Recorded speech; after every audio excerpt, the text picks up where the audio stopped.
welcome to the OklaRoots YouTube channel. In today's tutorial, we're gonna be making the cutest little bag. Today we're making the Acacia crossbody bag from Bagstock Designs. So, okay, this is the cutest bag, so I had to use like the cutest fabrics with this. Oh my goodness, look how adorable this little baby is.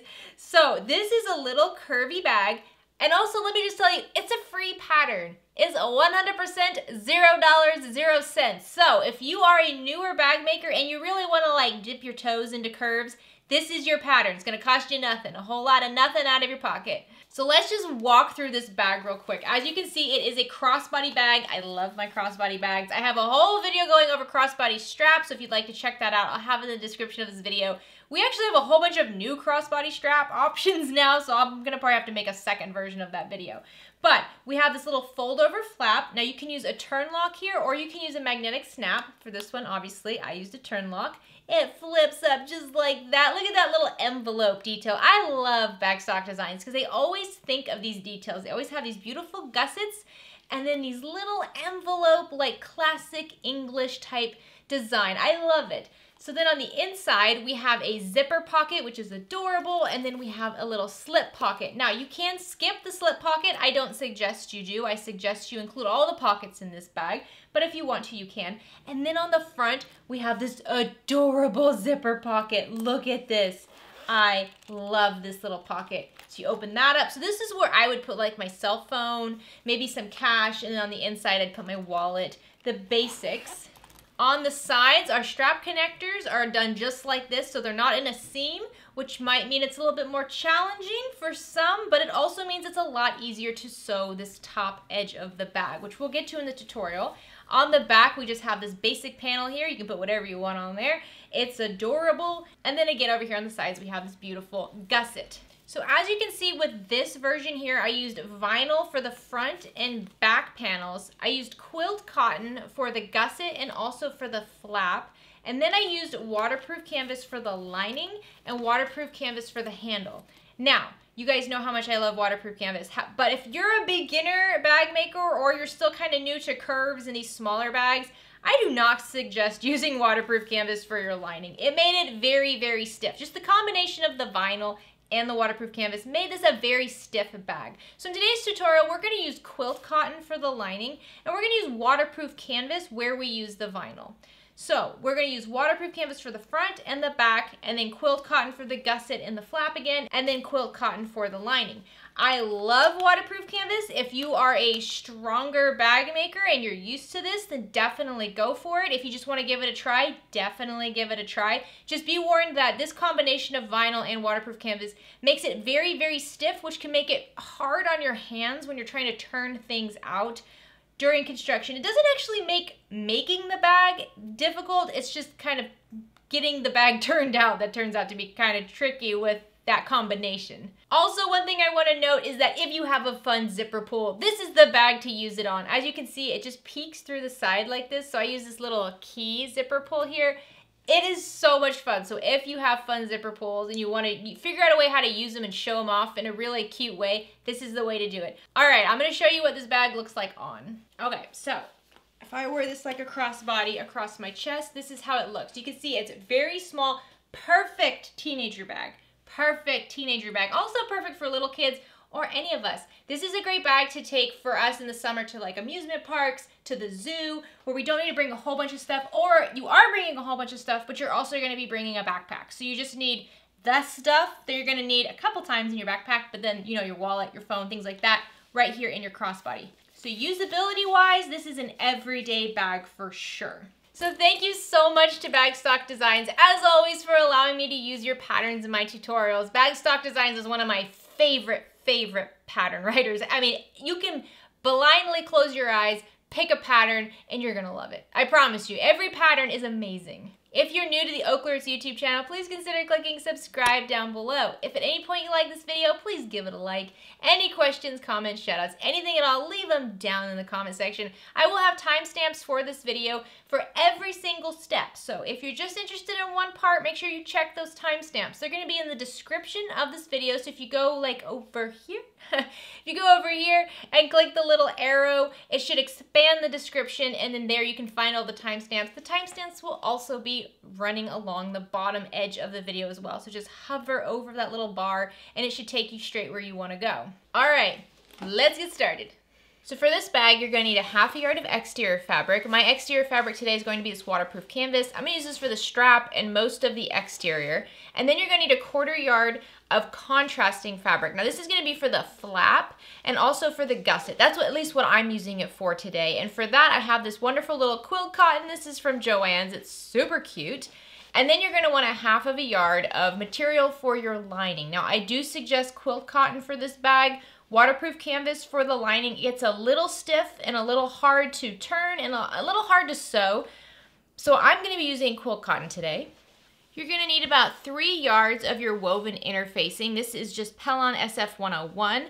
Again, that just depends on what material you're using. If you're using a lot of waterproof canvas and vinyl, you don't need much of this. If you're using a lot of quilt cotton, you're going to need more of this. And then you're going to want 1/3 yard of fusible fleece or Decoville Light. Now you guys know how much I love Decoville Light, but I know that it can be kind of hard to find sometimes. So I'm going to be using fusible fleece because that seems to always be available. The fusible fleece I'm using is the TP971F Fusible Thermolam Plus. This is from Pellon. So here's some of the hardware I'll be using today. First, I have this beautiful zipper tape. This zipper tape is from Mojo Sews. I'll have a link for it down below. It is beautiful. You're gonna need 2 zippers, one at 10 inches or longer and one at 7 inches or longer. I like to just get a nice long piece of zipper tape and I cut it as I'm going. Then I have some rivets here. These are size medium rivets. These are from Emmeline Bags. To go with my zipper tape, I have 2 adorable zipper pulls. Next, I have 2 1-inch swivel hooks, 2 1-inch D-rings to go with that, 1 1-inch slider, and then I will be using magnetic snaps today instead of the twist lock. So here's most of the other stuff I'll be using today. As always, a seam ripper and stiletto. My marking tools are this friction marker, a vinyl marker or leather marker, a chalk pen. I have my Kai fabric scissors, my little Tula pink snips for the thread. I have this key fob hand press here. This is to press down really bulky seams. It helps a lot at your sewing machine. The thread I'll be using in the top of my machine today is this Tex 45 weight. This is a thicker thread. It works fine on my Bernina 770 QE, but it might be too thick for many domestic machines. If you can't use this, I do suggest the Mara 70 weight. For the bobbin thread, I just have this Gutermann thread from Joann's. The needles I'm using today are Schmetz Microtex 8012 needles. Here's all the sticky stuff. We've got some Beacon 3-in-1 glue for everything. And then I've got some Scotch tape to hold things down, some super sticky 1/4 inch double-sided tape. You don't want to sew over this, but it's really good at keeping things in place, like those little side tabs on the side of the bag. I'll show you where it's good to use that. And then Dritz 1/4 inch double-sided tape. This is a wash away tape. You can sew over it. Your needle should be fine. And last, I have my bag tag. This is a nice vinyl bag tag. This is from the Heartwood and Hide Company. I'll have the link for them down in the description of this video. These are some fantastic bag tags. And as always, lots and lots of clips. So let's quickly run through the pattern pieces. First, we have the exterior back bottom piece. Now this is also the panel you're going to be using to cut your lining slip pockets. So I have 2 cuts of my lining fabric here for those slip pockets. These are both interfaced with my woven interfacing because they are quilt cotton. For the exterior back bottom panel, I have a cut of my waterproof canvas. I did not put woven interfacing on it because you don't need to. It has that rubbery back. There's no need for woven interfacing, but I do have fusible fleece already adhered to it. Remember, when you're cutting your fusible fleece, there's a dashed line on the top, so all you have to do is fold down on that dashed line and cut your fusible fleece at a smaller size. Next, we have the exterior top. So you're gonna need 2 cuts of your exterior fabric. Again, that for me is my waterproof canvas, and then they both have smaller cuts of the fusible fleece or Decoville Light, whichever one you're using, and that's gonna be on the bottom edge. So if you have a directional print here, you wanna make sure that fusible fleece is on the bottom edge, not the top. Next, we have the exterior front bottom. This again is just that waterproof canvas with a smaller cut of fusible fleece already adhered to it. Then we have the flap. Now this is a fun one if you want to use like a feature fabric. So you're gonna have 1 cut of lining, and that has the woven interfacing applied to it. And then you have your contrast fabric, your feature fabric, whatever you want to use. This is quilt cotton for me, so I have my quilt cotton already adhered with woven interfacing, and then I have the fusible fleece attached to it as well. So this is 3 layers: fabric, woven interfacing, fusible fleece. Next we have the gusset. I'm going to be using that contrasting fabric again for the gusset, so that is quilled cotton, woven interfacing, fusible fleece. The fusible fleece is the same size as the panel. And then I have a cut of lining, which is just quilled cotton and woven interfacing. So here's our interior lining panels. First, you're going to have a lining panel for your exterior front zipper pocket. So this is just quilled cotton with the woven interfacing. Next, you're going to have 2 cuts of your main body lining panel. Again, quilled cotton with woven interfacing. I have a cut of my interior zipper pocket facing. This is going to be used to help us attach our interior zip pocket. And then your interior zip pocket cuts, you're going to have 2 of these, quilled cotton, woven interfacing. If you're using waterproof canvas for your lining, you don't have to add any interfacing to it. And last, we have our crossbody strap connectors. So you're gonna have 2 of these cuts. I'm using waterproof canvas, so there's no interfacing on this at all. And then your strap. Again, I love waterproof canvas for bag straps, so that's what I'm using today. So since I'm using magnetic snaps, I'm gonna prep the front bottom panel. This is the exterior front bottom panel. And I'm going to install the female end of my magnetic snap right here. So the first thing I wanna do is find the midpoint along the top edge. And I do that just by folding it in half, and I can mark it with my marking tool, or I can use scissors here and just clip the teeniest, tiniest triangle right there, and that gives me a nice mark of where my midpoint is. Next, I measured down 1.5 inches from that midpoint mark, and I just marked a little dot. Now I'm going to use that dot in the washer from my magnetic snap, and I'm going to center the center dot on my washer over the marked dot, and then just draw in those longer ovals, little lines, and that's going to be placement for the prongs on the back of my female end of my magnetic snap. So now all I have to do is grab a seam ripper and very gently seam rip right along those lines. Now I'm seam ripping through my waterproof canvas and my fusible fleece on the back. Now I can just take the female end of my magnetic snap and just slide the prongs right in those slits. Now you might want to beef this up with a little bit more interfacing, so you can cut a scrap piece of whatever interfacing you have. Take your washer once again, mark those same slits so you know where the prongs need to go. Seam rip along those same slits. Now this doesn't have to be as neat and precise. And then you can just slide that scrap over those prongs. And that just beefs it up a little bit, so when you're using your bag and this is getting pulled on a lot, it doesn't want to rip your exterior fabric. So now I'm just going to take my washer, place it over those prongs, and then I'm just going to push down the prongs. You can push them in or out. There we go. Just push them down as hard as you can. If you need to get some other tool involved, go ahead and do that. And then finally, grab another piece of your interfacing. I like to use fusible fleece for this. That's a little bit bigger than it needs to be. And we're going to glue that on over the back of this because we don't want these edges, these are kind of sharp. We don't want these rubbing against the quilt cotton lining and eventually tearing a hole in it. So we're going to protect our lining. I'm just going to grab some glue and just glue over the back of this fusible fleece. And then I'm going to just glue it down. And that should protect my bag enough. You can see now it doesn't hurt my fingers when I push on these prongs. So that's good. Okay, so I'm gonna flip this right side up and we're gonna install the zipper. So I'm gonna grab my zipper pull that I wanna use for the front pocket. So this is going to kind of dangle down. Let me show you the other one.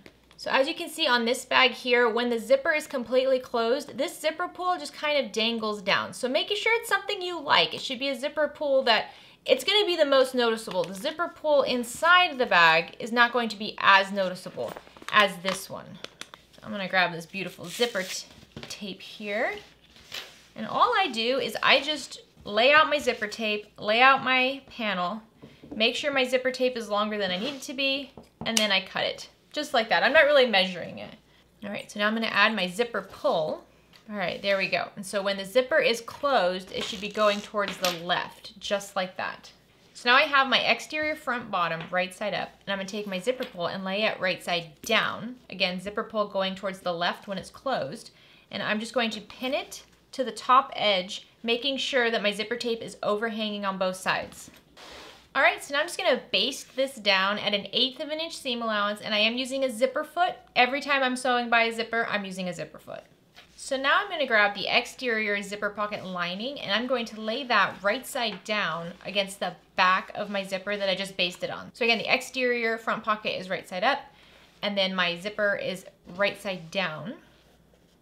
And you just want to line it up right along the edge. So if I flip this over, it's going to be the same width on the top as the top of my little rounded exterior. So make sure you line them up so that they're matched up exactly. Okay, so now let's go sew along this top clipped edge at a 1/4 inch or 3/8 inch seam allowance. You just want to get as close as you can to the zipper. All right, once you have these sewn together, now we're just gonna flip them wrong sides together. So I'm just gonna pull up the lining first, and I just finger press this. You can use an iron here and press this, but I just press it with my fingers. I find that's fine.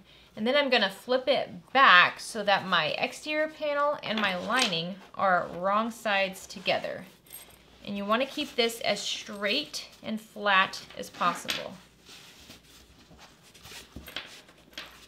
So again, if you want to use an iron here, that's definitely going to help keep everything in place. I'm just going to grab some clips to clip down the sides over here so it doesn't shift too much on me. And now we're going to go back to the machine and just top stitch along this edge right here of the bottom panel at an 1/8 inch seam allowance. Okay, so now flip this over so you're looking at the right side of the lining panel. You're going to take this bottom unsewn edge of your lining panel and flip it up so the lining panel is right sides together. And you're going to flip it up to that raw edge of your zipper tape. Now make sure you keep your lining panel lined up. Don't have it like that, right? Keep it nice and straight. And then we're just going to clip it to the top edge of our zipper. So I like to do the sides first to make sure it's all straight. And then I'll work my way in the middle. Okay, now let's top stitch along this clipped edge at an 1/8 inch seam allowance. I meant to say baste along that top edge, but if you top stitch, that works too, as long as it's an 1/8 inch seam allowance. Okay, now grab one of your exterior tops and we're going to lay it right side down so that the edge that does not have the fusible fleece or Decoville light, that edge is gonna go against the zipper tape. I mean, you see, because we don't want to sew over it, right? We want to keep this as thin as possible. So all we have to do is line that up with the top edge of our lining panel, and it should be the exact same width. So once again, I start at the edges and then I clip towards the center. All right, now we're gonna sew along this clipped edge at a 3/8 inch seam allowance or a 1/4 inch seam allowance, whichever one gets you closer to that zipper. Once you have that sewn on, all you have to do is push that exterior top panel up. If you're using material that allows you to iron it, you can go ahead and iron this to get it nice and flat, or you can just finger press it. And now we're going to top stitch along that edge at an 1/8 inch seam allowance. So we're not moving around the lining at all, right? The whole seam is up behind this top panel and the lining is down. Alrighty, looking cute. Okay, so now we want everything to be really flat. The pocket should be nice and flat, pushed down. And what we're going to do now is we're going to just kind of baste along the edges and the bottom at an 1/8 inch seam allowance. You can just go around this entire bottom here. Just know that at the very bottom right here, there is no pocket, so you're not going to catch anything there. You're not supposed to. But we're just going to go along. We're going to close the zipper really well, and we're going to baste down this pocket to this exterior bottom panel. Okay, once you have it all basted down, we can trim down the zipper tape that's overhanging. So again, you should have sewn over the ends of your zipper tape so that it stays shut. Your zipper pull should also be in the middle. Make sure your zipper pull is not out here. And then we can trim down the edges of our pocket just like this so that it's all one nice, cute little shape. This is just the cutest bag. I love this bag. Okay, we can put this to the side for just a moment. Okay, so now we're going to work on the flap, and since I'm using the magnetic snaps, I have to install the male end now. So remember that. If you're using the twist lock, you're going to install this whole opening at the end of the bag. But if you're doing the magnetic snaps, you want to insert it now. So grab your lining flap piece, and what we want to do is we want to just find the midpoint of the bottom edge. So I know it seems easy to do because it's a triangle, but just to be on the safe side, I'm going to use a marking tool here to mark that midpoint. So I measured up 1.5 inches from this bottom midpoint. It's centered on my panel on the lining side of my flap, and I made a dot. And now I'm going to use that dot and my washer, and I have the male end of my magnetic snap. And I'm going to use that washer, and I'm going to center it over that dot, and then mark the vertical lines for the placement of my prongs for this magnetic snap here. Okay, so I'm gonna use my seam ripper to gently rip along these lines. It's always better for these to be too short than too long. So very gentle. And then I can take my male end of my magnetic snap and just slide the prongs into those slits.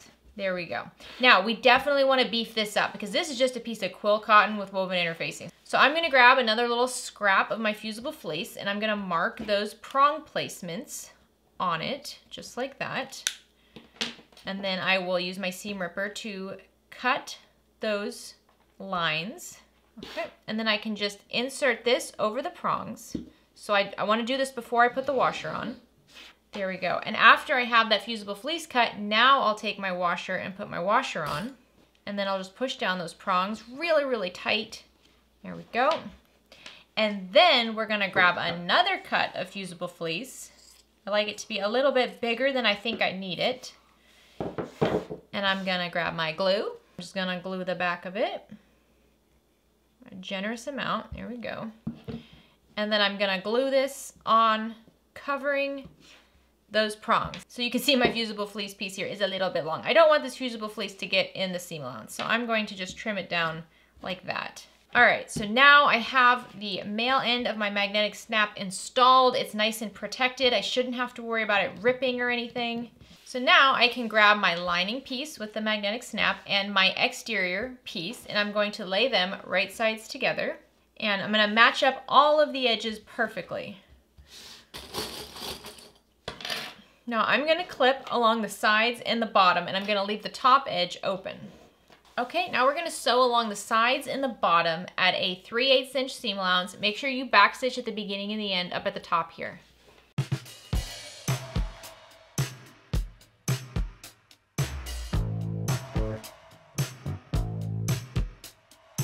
Okay, so if you're using vinyl for this flap, I suggest you go over this a second time because the thicker material might kind of pull on those seams. If you're using a lighter weight material, you should be fine. So now I'm just going to trim this seam allowance in half. It says to trim it down to 1/4 inch. A half is fine as well, whichever one is easier for you. So I'm going to go around the entire 3 edges, or the sides and the bottom, and just trim the seam allowance down in half. I like to kind of cut little slits just around the curved point here. It's not really necessary, but just for good measure, I like to do that. And then I like to cut into the corners a little bit as well. You never know what the fabric's going to want to do when we flip it out, so just to make it easier, I give it some wiggle room. Okay, so now let's flip this whole flap right side out. And poke out all those corners in the bottom edge really well. If you need to, grab something like a turning tool like this, and it will just poke out those bottom edges for you. I prefer a turning tool like this instead of that little plastic, that purple thing, because this doesn't have anything really sharp, so you don't really have to worry about it piercing through your fabric. I've found with the purple thing, I was piercing through my seams a lot. So if I'm kind of worried about it, I can use this rounder edge here, and I can just kind of run it along the seam, and I don't have to worry about anything ripping. And for the smaller corners, I can use this end, but it's still not so pointy that I have to worry about it ripping anything. And again, the link for this and pretty much everything I'm using is down in the description of this video. Okay, once you have it all turned out exactly the way you want it, you can take it to the iron and just press it to get it nice and flat. I'm going to use clips to kind of roll the edges the way I want them. So I'm trying to prevent the lining from peeking through on the front here. Sometimes these seams like to roll up and the lining kind of peeks through. It kind of looks like a piping. Actually, this flap would be great for piping. So if you have piping you've been wanting to use, I feel like this flap would work really well for that. All right, once you have it all nice and flat and ready to go, we're gonna top stitch along all the edges at 1/8 inch seam allowance, including this top edge up here. We're pretty much just basting this closed, but the sides and the bottom are all top stitching. Make sure you pay attention to where your magnetic snap is down here if you have it. It might be easier for you to do this with a zipper foot because sometimes this magnetic snap, since it's underneath and we don't see it while we're stitching, it can kind of cause the presser foot to jiggle around and create little wonky seams. So a zipper foot here might be easier for you to get a nice, perfect straight line.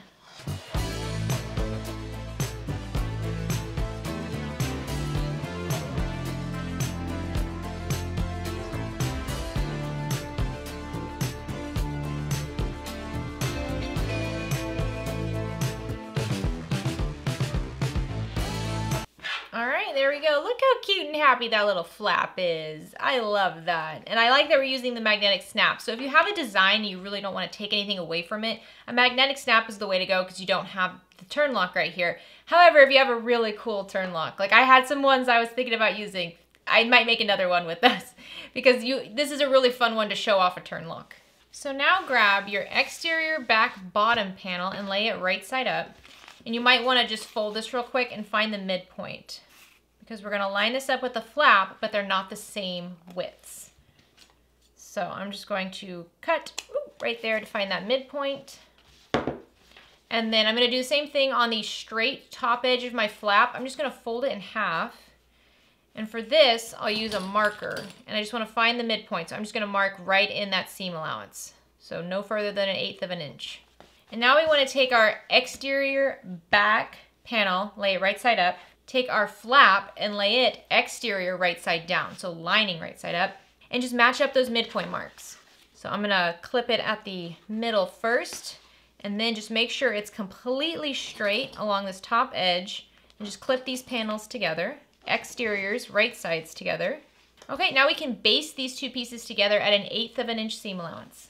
Okay, once you have these basted together, then grab your remaining exterior top piece, and we're gonna lay this exterior right side down along the right side of the lining part of your flap. And again, that little edge here that doesn't have any interfacing on it, that should go up against the edge where the flap is and the top edge of the back panel are. We should have a nice little sandwich. So I'm going to clip the corners together first, and then clip the middle. You might find this gets a little wonky because the thickness of that flap doesn't let everything lay perfectly flat together. That's okay. We have a good seam allowance on the sides later, so if things don't match up exactly at this point, we'll be able to cover that up later. Now let's sew along this clipped edge at a 3/8 inch seam allowance. All right, once you have that sewn together, flip that exterior top flap up and the flap. So flip it all up.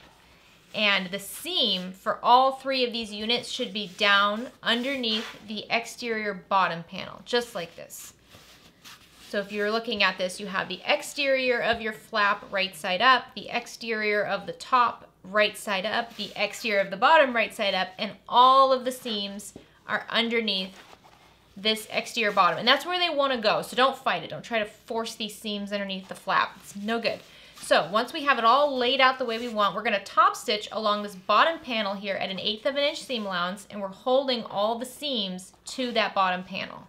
So the pattern suggests that this is a good spot to put your name tag. I'm going to go ahead and do that because the place I put my metal bag tag on my last bag was a little tricky. So I'm just going to center it on this back panel underneath the flap. And I like to use some of this super sticky tape, just a tiny, tiny bit of it. I don't want to sew over it.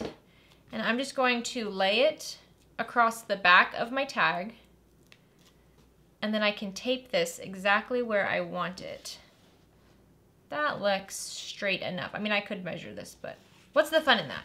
Okay, so now I'm just going to top stitch around all 4 edges of my bag tag just to hold this in place. And this is a good bag to use a sew-on tag versus a metal tag because it is small, and this right here will be rubbing against your body. You don't want that to get caught on anything. Like if you're wearing a knit sweater or a chunky sweater, the metal bag tag could get caught on the yarn in your sweater.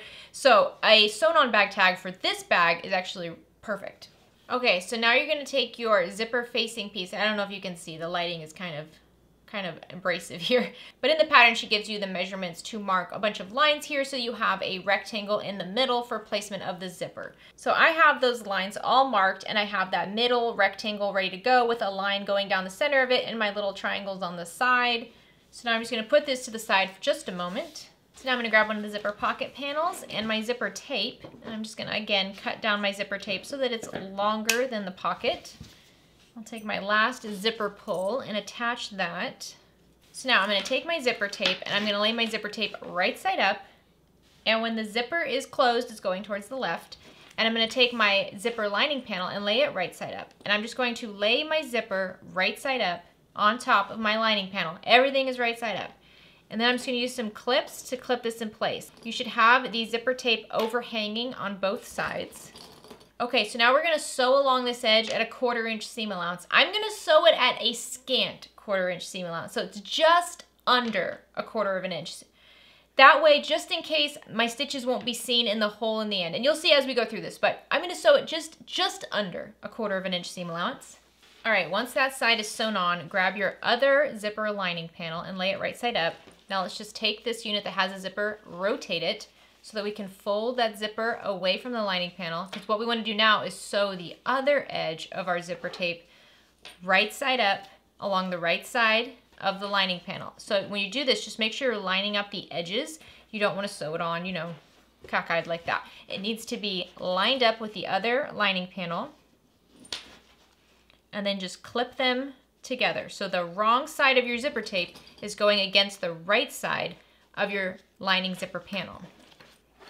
All right, so just like I did on the other side, I'm going to sew along this clipped edge at a scant 1/4 inch seam allowance. Okay, so this is where we're at. You see when you hold it like this, the zipper is right side up, and then you see the wrong side of the lining.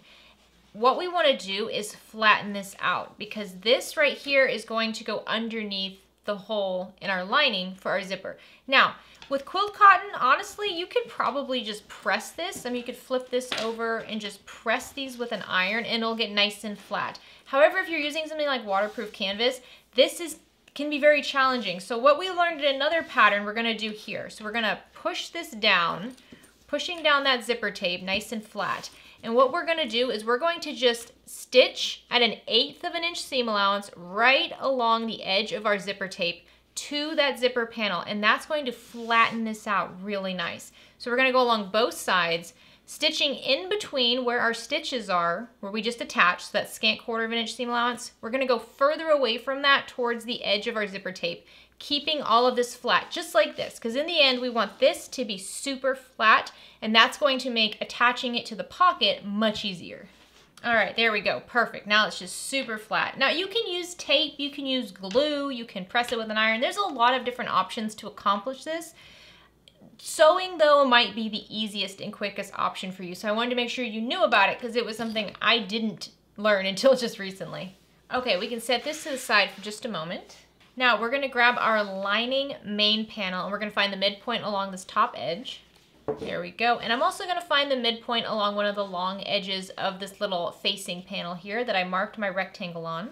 So now I measured down 3/4 inch from this top edge and I lined up my facing just along that 3/4 inch line. So they're centered and just 3/4 inch down.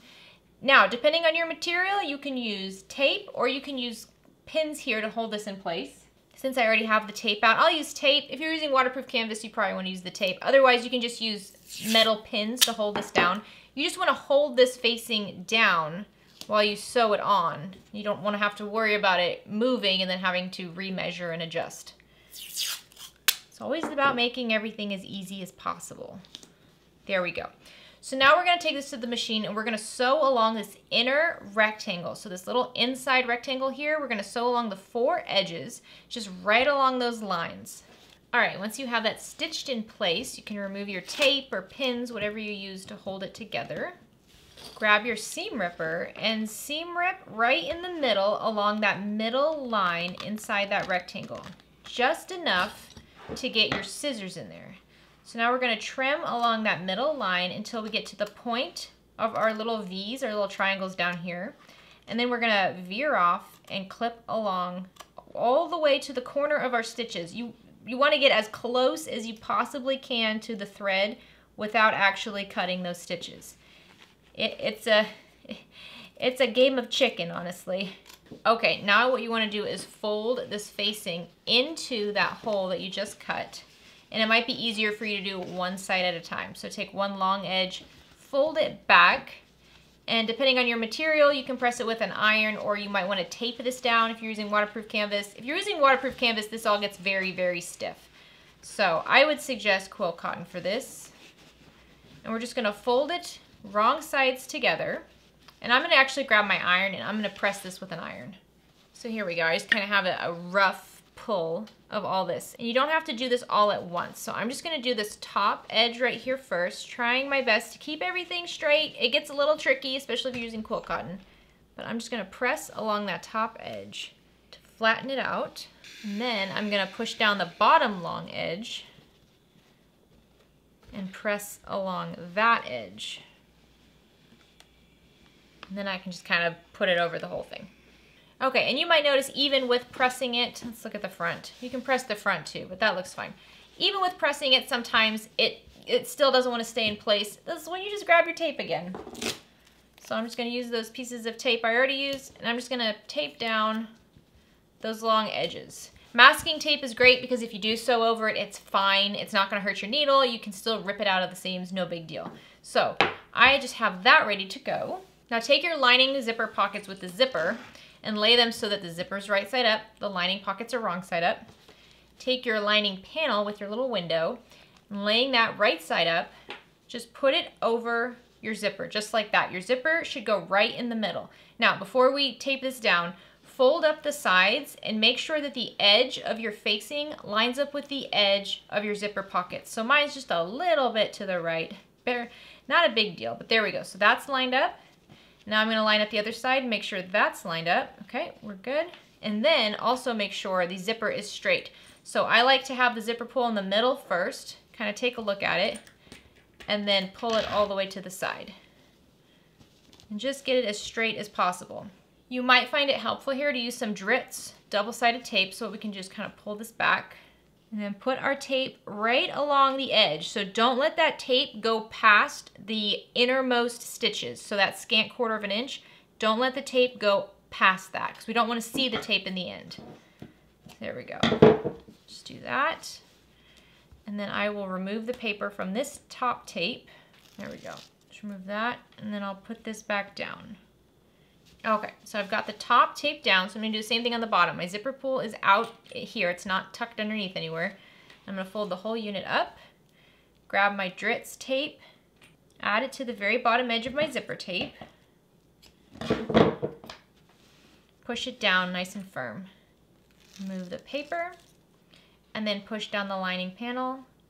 Again, making sure everything is straight. There we go. How cute is that? This is such a happy little pocket. Look at that. Look at that little soldier. That's so cute. Okay, so now let's take this to the sewing machine and we're gonna top stitch along all 4 edges of this rectangle at an 1/8 of an inch seam allowance that's gonna hold the zipper to the lining panel. All right, there we go. So now what we're gonna do is we're gonna flip this over so we're looking at the lining pocket panels and we're gonna fold the top lining pocket down. So we're folding it all the way down, lining up the edges. Oh, if you have tape here, go ahead and remove your tape. Okay, so flatten it out as much as you can. If you want to press it with an iron, you can. There we go. So now all we need to do is trim down this bottom edge lining pocket. So not the lining, don't trim this over here. So I'm just gonna kind of hold it down like that. I'm gonna grab my scissors, and again, only the lining pocket, not the lining panel. Trimming this down to get it to be the same length as the top lining pocket panel. There we go. So now I'm just gonna clip along the sides just a little bit. Okay, now this bottom raw edge here, this is what we're gonna turn the whole bag through later. So I'm gonna fold the whole unit up 3/8 of an inch, 1/2 of an inch, whatever's easiest for you. This is going to be a small pocket. It's a small bag, it's fine. So I'm just gonna fold both of them up together. So I'm not folding them individually. You can fold one side up, the other side up so that they're wrong sides together like that. And then you can press that with your knot iron or use tape, or you can just take both of them and fold them together on the same side, whatever is easiest for you. So I'm just gonna fold it like this and clip it. Okay, so now we're gonna take this to the sewing machine and we're gonna sew along the side edges at a 1/4 inch seam allowance. When we're doing this, it's easiest if you sew it with the lining right side up. So what you do is you take the lining and you move it out of the way. You're gonna be sewing through your zipper tape and through both of your lining pocket panels. Make sure you backstitch at the top and make sure you backstitch really well down here at the bottom. Because again, this is where we're gonna rip the whole bag through. You don't want those threads to break. All right, once you have those sewn down, you can trim down your zipper so that it's the same length as your pocket. We don't wanna deal with this zipper tape in the sides of the bag later. All right, this side is done. You can go ahead and put it to the side. All right, so now we're going to work on the slip pocket for the lining. So grab your 2 lining slip pocket pieces and lay them right sides together. Match up all of the edges. Now I'm going to clip along the top straight edge only. And we're going to sew along that straight edge at a 3/8 inch seam allowance. Once you have these sewn together, what we want to do is just flip them wrong sides together and press along this top edge. So it's easier if you just finger press one flap up first. You can use your iron here and get that nice and flat. There we go. And then flip it over and press the other side up as well. And that should give you a nice straight seam on that straight edge. There we go. Make sure all the edges are lined up. That looks great. I'm just going to use a few clips to make sure nothing moves on me when I'm at the sewing machine. Okay, now we're going to top stitch along this seam at the top at an 1/8 inch seam allowance. And then you can baste around the curved bottom at a 1/4 inch seam allowance. All right, grab your remaining lining panel, lay it right side up, take your little slip pocket, lay it right side up, and just line it up along the bottom. Now I will tell you, I cut my lining slip pocket too short. I cut it just about 3/8 of an inch too short. So if you're looking at mine going, mine comes up higher. It's supposed to come up higher. I cut it too short, but that's okay, it'll still work. So line up all the curvy bottom edges and the sides and clip these together. Okay, now let's just baste along the clipped edge at a 1/4 inch seam allowance. Okay, next she suggests sewing a pen pocket, and now this is something I normally skip because I don't really need pen pockets, but she did say that by doing this you prevent the slip pocket from being baggy. So another option you could do is just kind of stitch in about 1.5 inches on each edge, and that would probably help with the bagginess as well. Or you can just have this fun pen pocket. So you're going to measure in 1 3/4 inch from the left edge, and this is where a chalk marker comes in really handy. I just made a chalk line. I know it's hard to see. You might not be able to see it at all. I can faintly see it. So I made a chalk straight line, and now I'm just going to top stitch over that line, and I'm going to make sure I back stitch over the top edge of my slip pocket so that I don't have to worry about it ripping during use. All right, once you have this all stitched, you can put it to the side. All right, so now we're going to work on these little strap connectors. I do these a little bit differently because I am very bad at keeping it all together on the bag without stitching it first. So what we're going to do is we're going to draw a midpoint line along the back edge of each of these strap connectors, and then fold the long edges up to meet that midpoint together. And we're doing it wrong sides together. So I'm just going to fold it up and clip. You can use an iron if you'd like. You can use tape. Use whatever you'd like. So we're going to do this on both sides. Long edges, wrong sides together. Do this for both of your strap connectors. Okay, so as you can see, I'm using clips to hold it together, and I need it to stay together for the next few steps. So what I'm going to do is I'm going to top stitch along both of the long edges on both strap connectors at an 1/8 inch seam allowance. I will have to go over this top stitching again later. That might not look perfect, but for me it's okay. If you really are bothered by that but you want to still do this, just make sure you use a thread color that is the same color as your fabric. So if I had a dark gray thread here, you would never even see the top stitching. But I'm using a rainbow thread, so you're gonna see it.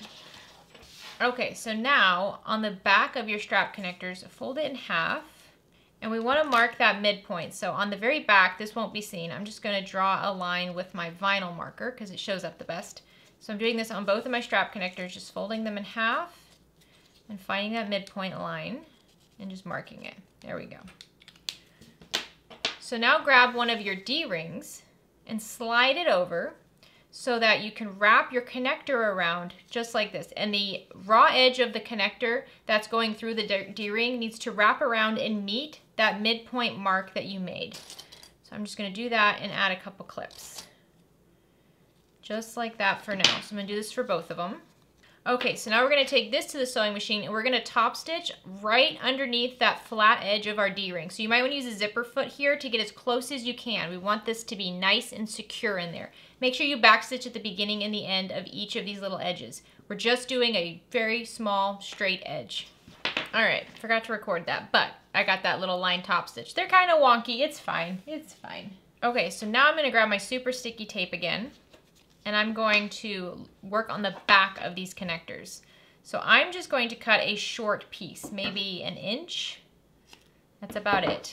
I'm going to fold that other raw edge up, wrong sides together. So all of our raw edges are now tucked on the back side of this. And I'm going to take that piece of super sticky tape and I'm going to line it over and right down the center of my back piece, just like that. So it's not covering my top stitching. It doesn't go all the way down to the bottom. The goal here is that I'm going to be able to use this tape to stick it in place, but I won't have to stitch over it. So I'm going to do that with the other strap connector as well. Okay, so these are prepped. So now we're going to grab the exterior gusset and let's find the midpoint along both of the top short edges. So I'll just use a marker here to mark that. Do this for both sides. Okay, so what you're going to do is you're going to measure 1.5 inches down from that short edge, and then keeping the strap connector centered, tape it down just like that. So you see now I have my strap connector taped, centered 1.5 inches down. So not the top of the D-ring, the top of the connector needs to be 1.5 inches down. Do this on both sides. Okay, double check and make sure that the D-ring side is up towards the short edge on both of these. You don't want to install these upside down. We've done it before. We're not going to do it again. So these are both taped down now, nice and stuck on there. So now we're going to go to the machine and we're going to top stitch over that straight top stitching we already made close to the D-ring. And then I'm going to top stitch over the top stitching along the sides that I already made. And then I'm going to also top stitch along the bottom. So we're just making a nice little rectangle, securing this in place. If you also want to do a little X down the middle of it, you definitely can. I'm going to use rivets as well. So I'm just doing the rectangle on both of these for now.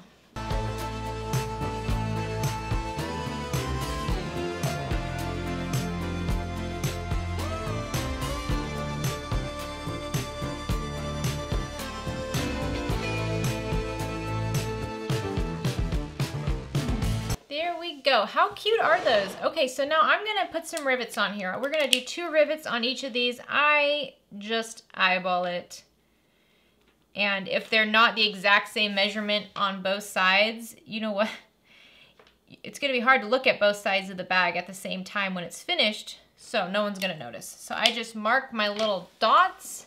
I've got my hole punch on this rivet press, so I'm just gonna punch out those holes real quick. So now I'm going to grab my rivets and I'm just going to pop those in place. So I'm just going to insert the male end in the front. It doesn't matter which is on the front, which is on the back. Where are my females? There we go. Where are my ladies at? And then I'll put the female end on the back. Just snap them through, just like that. Okay, so now I have my rivet press here and I'm just going to press down each of these rivets. And if you're interested in the rivet press and all the dies and things that go with it, I have a video going over that in detail. So I'll have that linked in the description of this video. And there we go. Now our gusset is all ready to go. All right, so now let's build our exterior. First things we want to do is prep everything. So take your gusset first, fold it in half, and let's find the midpoint on both edges of the long sides of our gussets. So I marked those midpoints by just clipping into the edge like that. Now we're going to find the midpoint on the bottom rounded edge of the front and the back panels. Okay, and if you'd like, you can go around these bottom curved edges for the front and back and just kind of cut little slits to help this spread out as you're putting it together. This is a tight-ish kind of curve, but it's actually not that hard to put together. At least the other one wasn't. But if you're new to curves, it can be tricky. Just make sure when you're cutting these slits, you don't go past 1/4 of an inch. So don't cut in further than 1/4 of an inch because our seam allowance is going to be 3/8 of an inch. And you don't want a little rip on the bottom of your bag to show in the end. That would be so sad. There we go. All right, so let's start with the front panel just like the pattern has. You're going to lay your front panel right side up. Keep your zipper in the middle. The reason for this is we don't want to accidentally sew over it on the side. So just keep your zipper in the middle. Take your gusset and lay it right side down. Now let's match up these bottom midpoints first. Clip those together. And I like to clip just on the side of it as well because I find it shifts around when I'm doing the next step. Okay, and now we're going to take the top left corner and then right sides together with that front panel. Line those up. So the top straight edges should come together and be nice and straight. Just clip clip that. And then we'll clip along the straight edge over here as far as we can go. So just past the zipper. And then what we can do is flip this over. This is a little bit easier. Flip it over and tuck this curved edge in to the gusset. So it's like a little bowl, or just like a bowlish type plate. So we're just pushing it down, tucking it in. This is what I found to be the easiest way to do curves. Just always tuck it in like that. Let that gusset stay like a straight curved wall. And then adjust the curved front panel. All right, so now we're gonna repeat that with the other side. So just like before, the corners are coming together. And then try to use that top straight edge to help keep everything nice and straight. So I always clip along that top straight edge as well. And then I'll flip the whole thing over so that I can push that panel down into a bowl-ish shape. Alrighty, there we go. So now we're gonna go to the sewing machine. And it's easier if you sew this with the gusset wrong side up. And we're gonna sew along this pinned curved edge at a 3/8 inch seam allowance. Make sure you backstitch at the beginning and the end really well. As you go, I find using a stiletto is really helpful here to kind of pull the gusset into place. And the trick is just to go slow. So I'm gonna do one round at 3/8 of an inch seam allowance, and then I'm gonna do a second round, pretty much just going right over those same stitches. What that allows us to do is reinforce the stitches so we don't have to worry about them ripping or showing in the front of the bag. Also, you'll notice that sometimes you struggle with these curves and your stitches are gonna get kind of wavy or kind of like all over the place. The second time we go around this, it's much, much easier, and that allows you to smooth out that edge really nicely.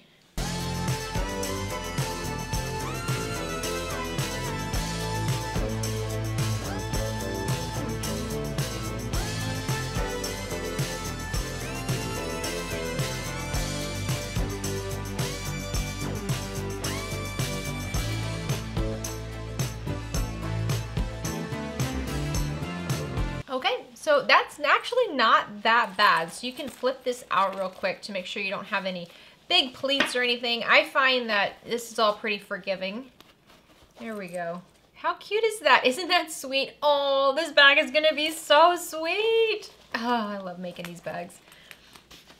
Okay, so now I'm going to trim this seam allowance in half. So it's at a 3/8 inch seam allowance. I'm just gonna trim it in half. You can trim it down to a 1/4 of an inch. Just want to get rid of that bulk. Okay, so now we're just going to do the same thing to attach the back. So I have my back panel right side up, and I'm going to take my front panel with the gusset and lay it right side down so that I'm matching up the midpoints of my raw edge of my gusset with that midpoint on the bottom edge of my back panel. My fabric is all right sides together. Do the midpoints first, and then I'm going to come up and do the edge here, keeping the flap out of the way. We're not interested in sewing anything on the flap. We're done with the flap. So I'm just gonna start like that. Go along this straight edge. And then just like before, we just kind of tuck it in like a bowl.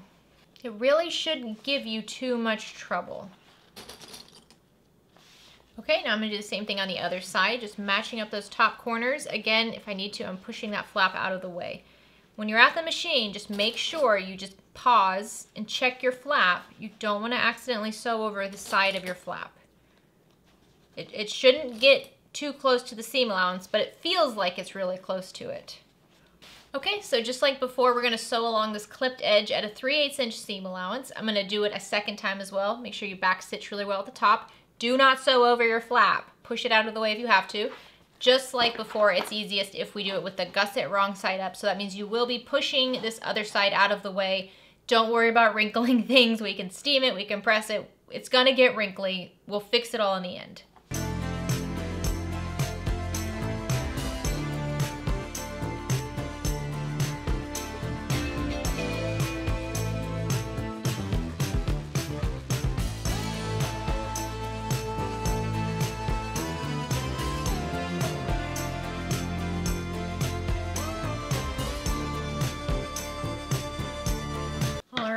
that is sewn on. I will tell you this was much, much easier to sew together than it was when I used the vinyl and the waterproof canvas together. So if you're trying to make this as easy as possible, I love using waterproof canvas on the exterior of bags. I feel like it adds a lot of really nice structure, but it's not as difficult to sew as vinyl is. And it's a good step towards vinyl. So if you want to get more comfortable with the stiffer material, start with waterproof canvas just on little pieces on the exterior and then work your way up to vinyl. That's at least what I think is helpful. Okay, so now before we go to the lining, I'm going to flip this out because it has to be flipped out anyways and I want to see it. And since I did the magnetic snap, my exterior is pretty much done now. All right, let's look at this little cutie. Look how sweet that is. And when it's all the way closed, that little zipper will hang like that. And then the magnetic snap will come down. And this will be kind of poofed out. Look how sweet that is. And I'm gonna show you how to deal with these rolled edges at the end. I'll show you how I clean that up and get them much, much straighter. But look how sweet that is. This is such a cute little bag. Okay, let's put this to the side and work on the lining. So you're gonna grab your 2 lining main panels and your gusset panel, and we're gonna prep these just like we did the exterior. So let's find the midpoint along the long edges of the gusset and also on the bottom curved edges of our lining panels. Okay, so let's start with the slip pocket side. Lay your slip pocket lining panel right side up. Grab your gusset and lay that right side down. And let's match up those midpoint marks. And you can clip along the bottom rounded edges just like we did on the exterior if you'd like. I'm not that picky about the lining, so I'm gonna line up these top corners so that it's nice and straight up top. And then I'll clip along the straight sides, just like this. Okay, and then once I have that set up, I'll flip it over, and then I'll just kind of tuck in the rounded edge of my lining into my gusset panel, like a little bowl. There we go. Now we're going to do the same thing on the other side, lining up these top corners. Get the top nice and straight, and then go along the sides and tuck in your little bowl. So if the lining panel has pleats or wrinkles or it just isn't perfect, that doesn't bother me. It doesn't bother me at all. Okay, so now we're going to take this to the sewing machine and we're going to sew along the clipped curvy edges. At the tops here, we're going to be at a 3/8 inch seam allowance. As you go along the bottom, increase it to a 5/8 inch seam allowance. Yes, I know that's big, but that's going to prevent your lining from being really baggy on the inside of your bag. We have a tight fitting bag here, so we want to prevent bagginess.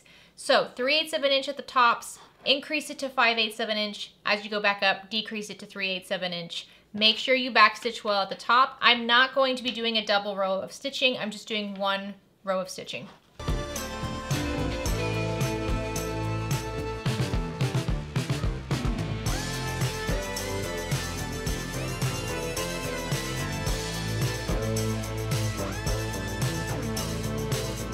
All right, so with that increased seam allowance, for me, it's just impossible to avoid plates, but I'm fine with it.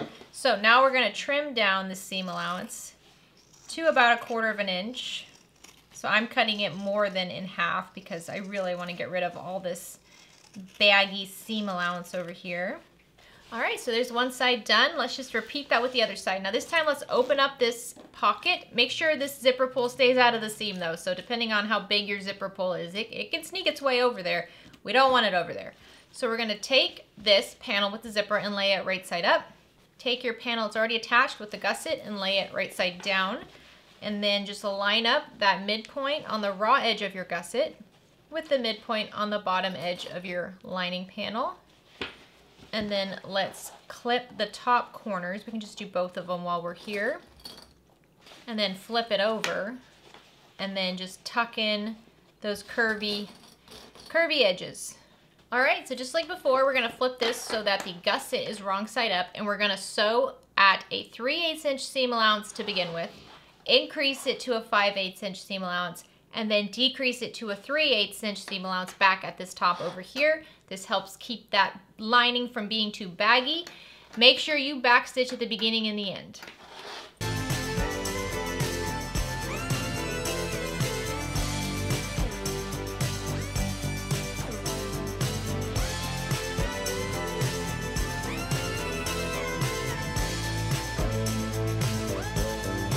right, the big thing you want to remember when you're doing that part is to keep this pocket out of the seam. It likes to try to hide in there. You don't want it in there. You got to keep that pocket out of the seam. So if you did get it in there, get your seam ripper out and just seam rip out your pocket, move it out, and then just fix that one spot. You don't have to redo the whole thing.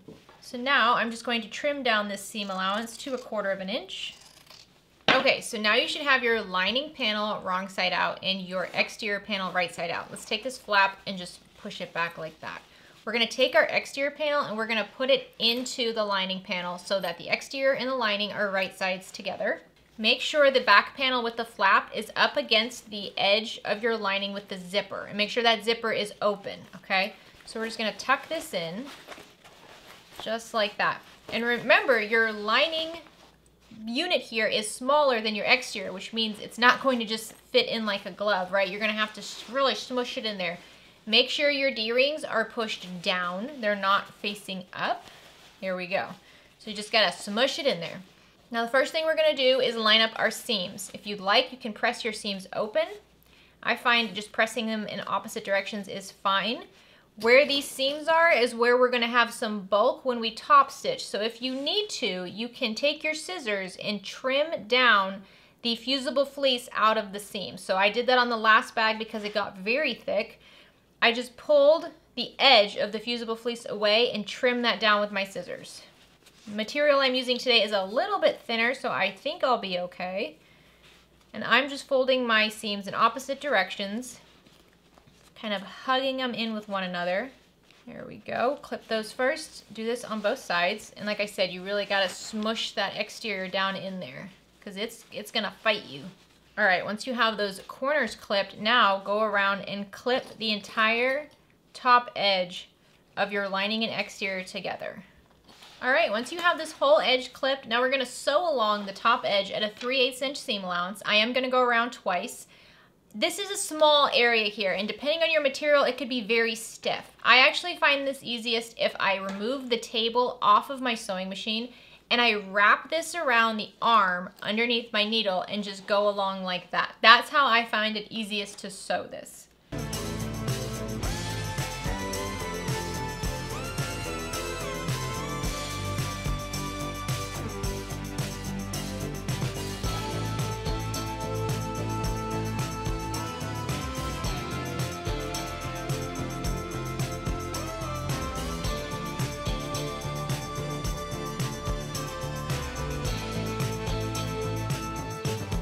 Alrighty, once you have that sewn together, you can trim down the seam allowance to a 1/4 inch. Okay, so now we're going to turn the whole bag out through this pocket right here. So again, hopefully you left that zipper open, or else you're going to have to get creative. So I am just going to gently pull the exterior out first. This is a small pocket. It is a small pocket. Alright, so this is much easier to turn out than my last bag was. So if you want to use the vinyl and the waterproof canvas, all the heavy duty stuff, you definitely can. I did it. It worked fine. But this is much easier. So now what I'm going to do is I'm going to tuck in my lining just like this. And I'm going to keep that hole in the pocket open so that I can put my hand inside of it to push out the top edge seam. So I'm just tucking my fingers in and rolling out that seam nice and flat, and then I'll use my clips to clip around that edge. So I'm going to go around the entire top edge of my bag, just getting the seam as flat and straight as possible so that it looks very nice and polished in the end. And then I'm just adding clips to hold it in place. I find that if you close the pocket now and then try to do this step, it's challenging. So I like to wait until the very end to close the pocket. And you'll notice where your seams meet up, that's bulky. It gets bulky there, so we'll address that in just a moment. All right, so I've got the whole edge clipped, and I'm just gonna tuck in my lining to try to keep it out of the way. Okay, so you might have some pretty bulky seams where they meet here on the side. What I like to do is after I get them all nice and straight, I take this little key fob press and I gently press over it to flatten it out as much as possible. And you don't think that helps, but it does. It really does help at the sewing machine prevent any skip stitches or thread breaks or needle breaks even. Now, depending on the material you're using, you might want to change your needle here. I'm using a Microtex 8012. I think with this material that will be fine. However, if I was using the vinyl and the waterproof canvas like I did on the previous bag, I would up my needle really just for these seams, but I would up the needle to a 90-14 so I don't have to worry about it. I also increased the tension on my sewing machine. So my sewing machine's default tension right now is about a 5.5. I increase it to a 6 3/4 or a 7 when I'm doing this. And that just takes practice, guys. That took me years to figure out and people suggesting before I actually started doing it. So here we go. Okay, so now we're going to top stitch along this clipped edge at an 1/8 of an inch seam allowance. Do not sew your flap. Your flap stays out of this. Again, I'm just going to tuck this around the arm of my sewing machine and go around like that.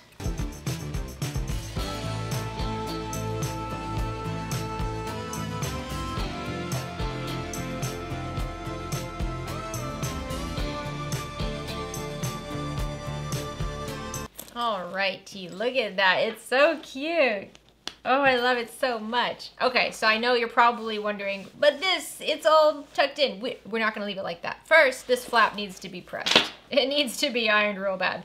So we're gonna do that in a minute, but first we're gonna work on these sides here. So what we're gonna do is you're gonna push out with your hand inside the lining.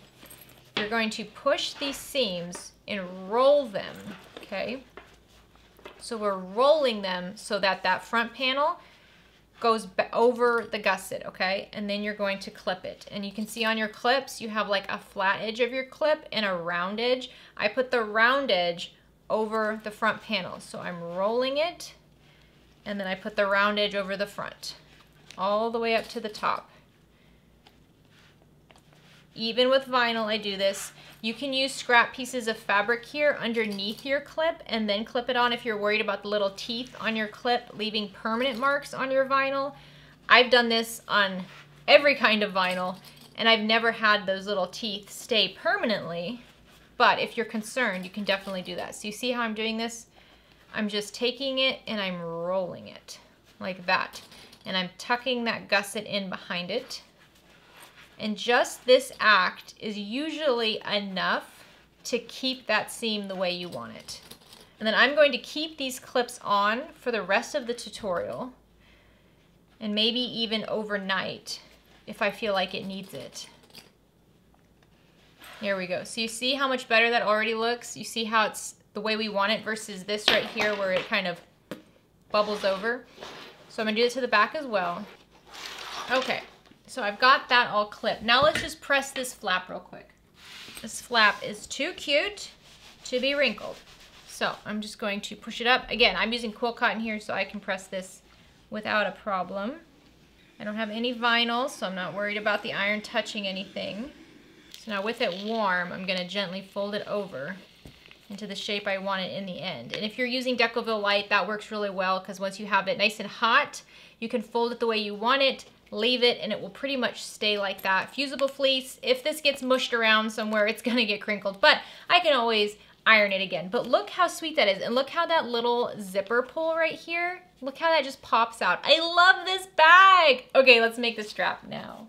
All right, so I'm using the waterproof canvas for my crossbody strap because it's just easiest for me to use. So I marked a midpoint line along the back side of my strap, and now I'm just gonna fold my edges long sides together, wrong sides together, up to meet that midpoint mark along the entire edge of my strap. Depending on the material you're using, you can iron this, you can tape it, you can clip it, whatever is easiest. I find for waterproof canvas, it's easiest if I just push down with my fingers and clip it, but I know for many people that can be really painful on your fingers. One thing I've been seeing a lot of people use lately is seat belt webbing. It's like seat belt material, but it's webbing and you can get it in 1 inch, whatever size you need, and then you don't have to do anything. You just attach it to your bag, attach your hardware, and you're done. So I haven't tried it yet. I have some and I will try it on a future bag. Okay, once you have one side done, go ahead and repeat that for the other side. We want the raw edges tucked on the back.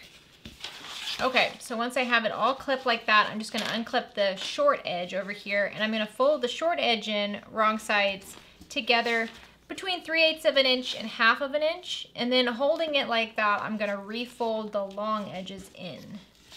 There we go. So now all the raw edges are tucked in, and then I'm gonna fold the whole unit in half so that the raw edges are just hidden in there now. And my short edge is a finished edge, and then my long edge is a finished edge. And then I'm just gonna make my way down the strap. And once I get to the other end, I'll do the same thing.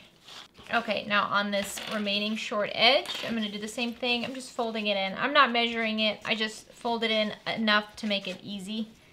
And then fold the long sides back in together so that we're hiding those raw edges. And then fold the whole thing up in half. There we go. So now we just have a nice long strap with no raw edges anywhere.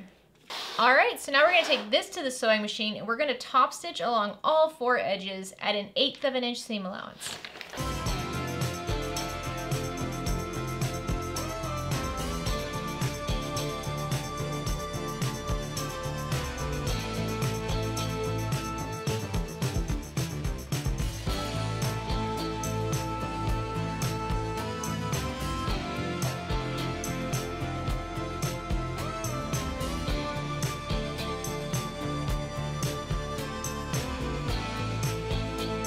All right, we got that top stitched. I got a little distracted at one point and my top stitching went a little crazy, but that's okay. So now we're gonna take one of your edges and you're going to slide it through the right side of your slider. So if you have a top stitching that you prefer, that's the right side. And then the bottom where the bobbin thread is, that's the wrong side. So the wrong side is gonna go against the slider, the middle bar slider.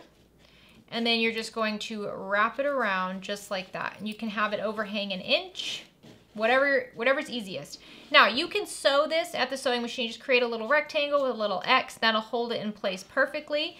I would like to use the rivets. So I have my hole punch rivet press here. Now this is just a regular rivet press, it just has a hole punch die on it, and I get lazy and don't like to switch them out, so I just kind of leave it like that. So now I'm just going to punch a hole right in the center. Just like that. And then I'm gonna grab a rivet and pop it in there. And rivets are great because they snap together and you don't have to press them right away. You can just kind of leave it. So now I have my strap wrong side up, which means the bobbin side up. And I'm gonna keep it nice and straight as I go to the edge here. I'm gonna grab one of my swivel hooks and I'm gonna insert it so that the swivel is facing down. So the swivel is along the same side as my top stitching. And I'm just gonna pull the strap through the swivel like that. And now again, keeping everything straight, I'm gonna fold my strap in half, bobbin sides together, and then I'm gonna insert the strap into the side of my swivel hook that has the overhang already. So we're kind of covering that up. And then I'm going to pull generously through there. And then I'm going to pull it out the other end. So just over that middle bar. There we go. So now we have swivel hook that's tucked on the strap like that. It can move around. The slider in the middle, and then nothing over here. So now we're going to grab the remaining swivel hook, and with the hook side on the same side as the top stitching, I'm going to insert it and then just fold your strap wrong sides together about an inch. Once again, you can sew this if you'd like, or if it's easier for you and you have it, use a rivet press. So I'm just going to pop a hole in here. And then I'll just insert my rivet. And there we go. Now I have my strap pretty much done. I just have to set my rivets, and I have a different press for that one. So now this press has the dies for the rivets, so I'm just going to pop these in there and push them down to set them. There's one. And then for this one, I'll just tuck it in there. Pop it down. And there we go.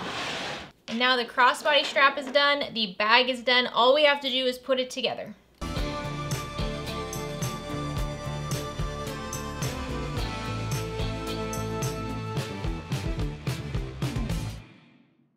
You know, every single time I try to do like the theme music for the show that goes with the fabric that I'm using, I always get it wrong. So I'm not even gonna try. Look how adorable this is.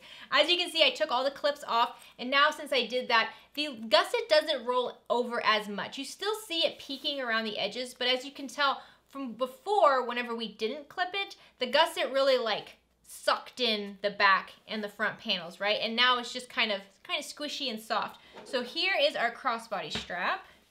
I'm just gonna attach this on there.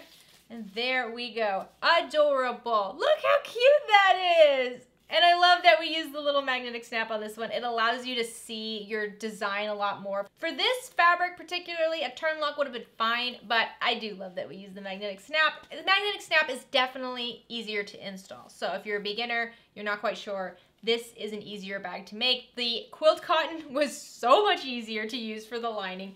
So again, I would say if you're a beginner, start with that kind of combination. I love using waterproof canvas for the exterior of bags where I would normally use vinyl. It provides a lot of structure to the bag, so you still have a more professional feel, but it's easier to sew. And then after you've gotten comfortable with the waterproof canvas and with this layer of thickness, then go ahead and try doing the vinyl and the waterproof canvas for the lining. The nice thing about waterproof canvas and lining is that it provides a ton of structure. So where you might have some sagginess with quilt cotton, you will not have that with waterproof canvas. The waterproof canvas is going to keep the bag really firm without having to add a bunch of interfacing to make that happen. So for both of these bags, I ended up using fusible fleece. I did not use Decoville Light anywhere, and you guys know how much I love Decoville Light. I use it all the time, but I didn't need it, honestly. Fusible fleece works fantastic for this bag, and I wanted to make sure you guys saw that you don't always have to use Decoville Light if you have a hard time finding it. I love these little bags so much. They're so cheery, they're so happy. Once again, let's look at our little zipper pull here. See how it just like peeks through. Hello, hello world. Oh, I love it. It's adorable. So I hope that you had as much fun sewing with me today as I did. If you make this bag, please make sure you tag me. I want to see your version. I have so many ideas. I have so many ideas for just like fabrics, but then I had ideas like, let's actually make this look like a letter, right? What if we got really creative with how we did our vinyl and made this look like a letter? These little bags are also perfect size accessory bags for Halloween costumes coming up. I'm just saying, you could make this look like an apple. You could make it look like a little pumpkin. There's a lot of things you can do with this design that would be perfect for a Halloween costume. I know some of us are thinking about that already, and I have ideas for this pattern, which I'm very excited about. So thank you so much again to Bagstocks for allowing me to use your patterns in today's tutorial. Love, love, love Bagstock patterns. They are some of the best written patterns. They don't need videos. Honestly, I just filmed the videos for them because I want to make these bags and I don't have time to make them on my own, so I gotta film a video for them. I hope you love this as much as I do. I hope you're having a great day. I hope you have a fantastic rest of your week. Get out there and make something. Bye, guys.